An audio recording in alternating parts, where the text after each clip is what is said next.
नमस्कार किसान साथियों। आज की वीडियो में हम आपको धान में पैदावार बढ़ाने के 10 बहुत ही आसान तरीके आपको बताएंगे। ये 10 तरीके आप अंतिम तरीके भी मान सकते हैं, क्योंकि इसके बाद में कोई काम बचेगा नहीं। तो ये 10 तरीके आप अपना के धान में अच्छी और ज़्यादा पैदावार ले पाएंगे। नमस्कार किसान मित्रों, SRJ खेती चैनल पे आप सभी का फिर से स्वागत है। अगर चैनल पे नए हैं तो सबसे पहले सब्सक्राइब करें। कोई भी आपका सवाल हो, सुझाव हो, नीचे आप कमेंट भी कर सकते हैं। तो चलिए ज़्यादा समय ना गवाते हुए वीडियो को स्टार्ट करते हैं। जानते हैं वो 10 तरीके कौन कौन से हैं जिसको अपना के आप धान में अच्छी और ज़्यादा पैदावार ले पाएंगे। सबसे पहले यहाँ पे उन किसान भाइयों को ध्यान ये रखना है कि जिनकी अभी धान की फसल काफ़ी कम दिन की है। बहुत सारे किसान भाई ऐसे होंगे जिनकी धान की फसल अभी भी 40 से 50 दिन या 55 दिन की होने वाली है। तो वो किसान भाई जिनकी अभी धान की फसल 40, 50 या 55 दिन के आसपास की होने वाली है, उनको क्या करना है, उनको यूरिया की आखिरी मात्रा का इस्तेमाल कर देना है, यानी नाइट्रोजन की पूर्ति कर देनी है। यूरिया की आखिरी मात्रा आपको 30 से 40 केजी प्रति एकड़ के हिसाब से यूज़ करना होता है। इसका इस्तेमाल 40 से 50 या 55 दिन की अवस्था तक कर सकते हैं। जो कि इसमें थोड़ा जल्दी तैयार हो जाती है उसमें आपको 40 दिन पर डालना है।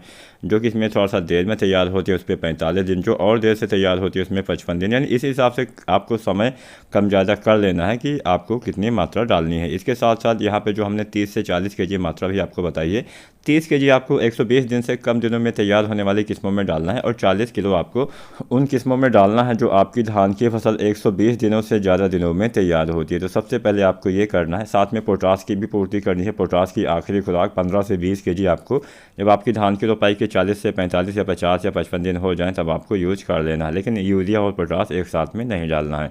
अब यहाँ पे कुछ जो 10 तरीके हैं, सबसे पहले तरीके में हम नमी बना के रखेंगे। अगर नमी नहीं रहती है तो उत्पादन में कमी आती है।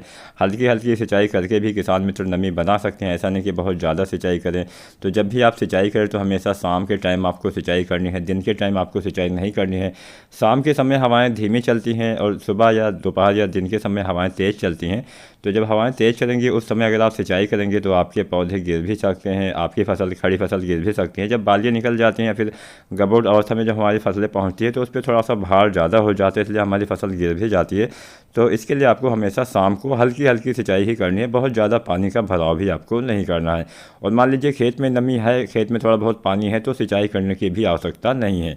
तो सबसे पहले नमी बना के रखना है। उसके बाद में अगर आपकी धान की फसल अभी गबोट अवस्था में है, यानी अभी बालियाँ तने के अंदर आ गई हैं, बालियाँ बाहर नहीं निकली हैं, तो आपको क्या करना है, तब आपको एक NPK आता है 05234, इसका इस्तेमाल करना है। इसकी 1 से 1.5 केजी मात्रा प्रति एकड़ की दर से आपको यूज़ करना चाहिए, जिससे आपकी बालियाँ अच्छी आएंगी, दानों की संख्या में वृद्धि होगी। इसके साथ में किसान साथियों क्या करना है, इसके साथ साथ आपको बोरोन की भी पूर्ति करनी है। बोरोन से क्या होगा, आपका परागण प्रक्रिया अच्छे से होता है, पोलिनेशन अच्छे से होता है, जिससे आपके सारे जो बालियाँ होती है उसमें दाने का भराव हो पाता है, कोई भी दाना आपका खाली नहीं रह जाता है। तो इसलिए बोरोन जो आता है 20% वाला, इसकी 100 से 150 ग्राम मात्रा प्रति एकड़ की दर से गबोट अवस्था में ही आपको यूज़ करना होता है। इसके बाद में जब हमारी बालियाँ निकल जाती हैं, दाने के भराव के समय आपको NPK 0050 का इस्तेमाल करना चाहिए। इसकी भी 1 से 1.5 केजी मात्रा का इस्तेमाल करना होता है। कई बार किसान साथी 13045 भी डालते हैं। 13045 उन किसान भाइयों को डालना है जब बालियाँ निकल आई हो, लेकिन बालियाँ निकलने के बाद भी नाइट्रोजन की कमी हो, पत्तों में पीलापन रहता है, तो बाद में दाने के भराव में थोड़ी सी दिक्कत आती है। तो इसलिए नाइट्रोजन की पूर्ति के लिए आप 13045 का इस्तेमाल बालियाँ आने के बाद कर सकते हैं। लेकिन अगर नाइट्रोजन की कमी नहीं है तब 13045 मत डालिएगा, तब आप 0050 का ही इस्तेमाल करें, जिसमें 50% पोटेशियम, 17.5% सल्फर होता है, जो दाने के भराव में सहायता करता है। इसका इस्तेमाल दाने के भराव के समय करना है। यहाँ पे एक सावधानी आपको ये बरतनी है कि बहुत सारे किसान भाई क्या करते हैं, फ्लावरिंग की स्टेज में कुछ NPK डाल देते हैं, उन्हें पता नहीं होता है। जब आपके धान में फूल आते हैं उस समय आपको कोई भी चीज़ें यूज नहीं करनी चाहिए। कोई भी NPK, कोई भी कीटनाशक, कोई भी फफूंदनाशक का इस्तेमाल नहीं करना होता है, नहीं तो आपको फ़ायदे की जगह नुकसान हो जाएगा। तो इस बात का हमेशा आपको ध्यान रखना है कि फ्लावरिंग की स्टेज में ये सारी चीज़ें मत डालिएगा। 13045 है या 0050 है, इसका इस्तेमाल दाने के भराव के समय यानी फूल ख़त्म होने के बाद ही यूज करना है। इसके साथ साथ बहुत सारी बीमारियां, बहुत सारे रोग भी इस समय लगते हैं, तो उसका भी आपको समय से रोकथाम करना है, समय से नियंत्रण करना है। कौन सा रोग, कौन सा बीमारी लगा है, अगर आपको नहीं पता है, उसके बारे में जानना चाहते हैं, उसके लक्षण आप हमें नीचे कमेंट के माध्यम से बता सकते हैं। हम उसके ऊपर आपको वीडियो बना के दे देंगे या फिर कमेंट में ही रिप्लाई कर देंगे कि या फिर आपको पता है कौन सा रोग है तो उसकी कौन सी दवा का इस्तेमाल करना है। इसकी अधिक जानकारी के लिए आप हमसे कमेंट के माध्यम से भी राय ले सकते हैं।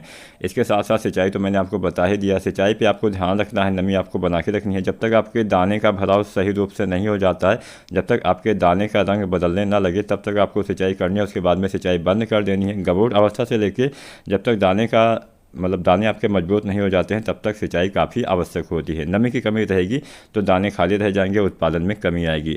इसके साथ साथ देखभाल, अगर आप खेत में जाएंगे तभी आपको पता चलेगा कौन से रोग कौन से बीमारी लगे हैं, क्या बालियाँ निकल आई हैं या फिर बालियाँ निकलने वाली हैं। तो आपको अगर शुरुआती अवस्था में ही कोई बीमारी का पता लग जाएगा तो कम खर्चे में आप उससे निपट सकते हैं, कम खर्चे में आपका काम हो जाएगा। तो अगर आप ये 10 बातें ध्यान रखते हैं तो निश्चित ही आप धान में अच्छी पैदावार ले पाएंगे। अगर आज की जानकारी पसंद आई है वीडियो को लाइक करें, चैनल को सब्सक्राइब जरूर करें।